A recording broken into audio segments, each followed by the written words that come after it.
Hi, it's Sunday afternoon. I'm here with my friend Vicki Perry. Vicki is the person I had the conversation with last week that she encouraged me to write about, and so that was my blog post, and I've gotten so many responses to the blog post, which has been really interesting. So we just kind of wanted to take the conversation a little bit deeper and share it with everybody. And this all started because Vicki lives by a marina. We're sitting looking at the boats, and there was it was a Trump flag, right? Or Make America Great flag. Sure. And that kind of started the conversation. And normally I wouldn't have this conversation with very many people, and I think I have to thank President Donald Trump for making me more conscious, right? So I decided I could open up to Vicki. I trust her, and it was all going to be fine. So I actually voted for Donald Trump last time, and it's because I wasn't a conscious person, and I would always vote the way Dan voted, because Dan would do his research. I never really cared. I thought he did his research. He's a smart guy, and it was something that he didn't really like me doing, which I found out after the fact. And so I have changed. I have become more aware, and it's because of the things that are going on in this country that I'm very concerned about. So Dan is your husband, right? Dan is my husband, yeah. For those of us who don't know. Who don't know. And I always just voted, like I said, I always just voted the way he voted. And I think it's time to have my own voice and to do my own research. And I just have to make clear with that presidential election, I did not vote the way he voted for. I didn't vote for who he voted for.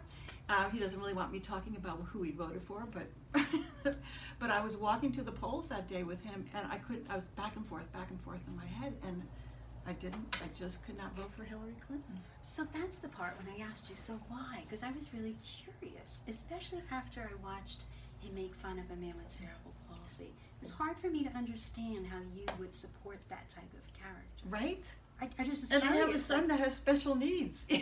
So that is your answer to that was illuminating. Yeah, and to have you ask me that question is like, I don't know. Why couldn't I vote for Hillary Clinton? Well, there's a lot I didn't like about her, but why could I vote for a man like Donald Trump?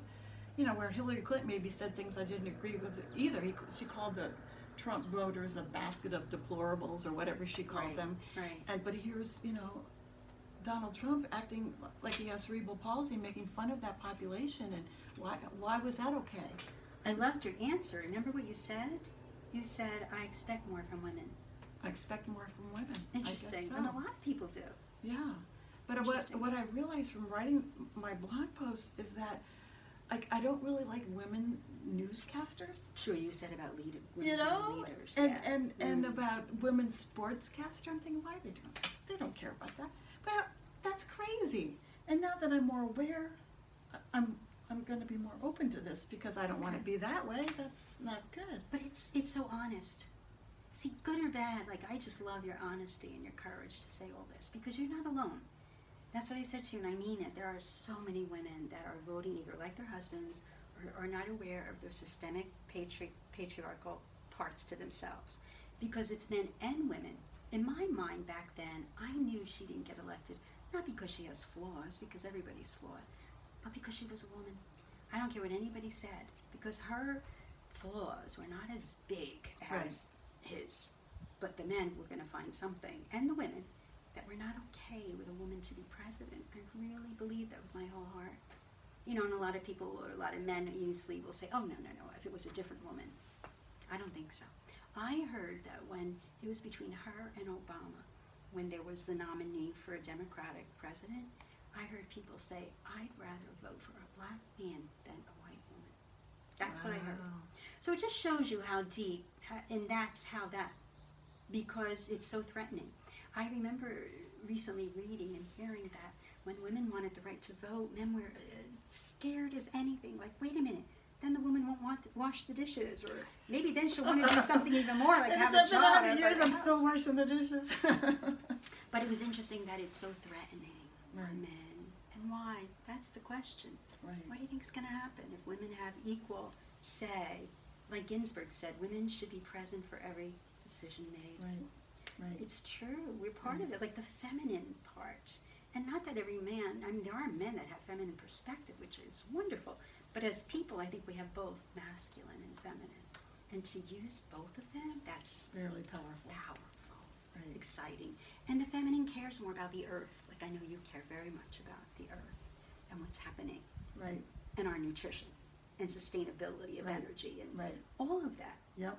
And that's the wisdom of the grandmother and the feminine. And there's such a huge divide with these two parties and all of those Exactly. issues.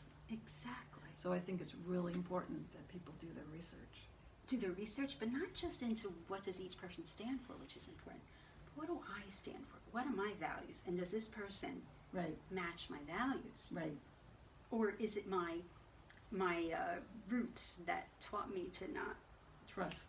Right. yeah, to not trust women, you know, to, I don't know, somehow not trust Democrats. I'm not sure, you know, what other people, some people I have spoken to, one woman said when she got married, her family told her, you have to now be the same political party as your husband because he holds the wallet.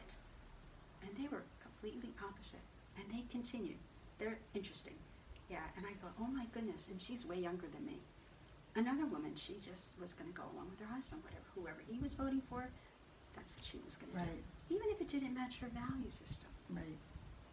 And I don't know if I had said this, but you know, Dan, he didn't like me just voting the way he voted, but Makes sense. You know? Yeah.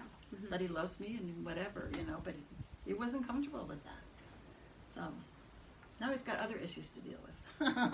But it's such an interesting conversation, right? Right. The conversation of our values, systemic patriarchalism, right? Right.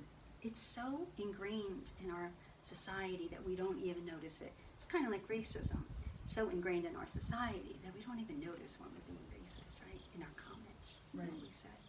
But it's shifting. All this, a lot of It is shifting. awareness over everything. I'm encouraged and enthusiastic about the shift. Yeah. Right.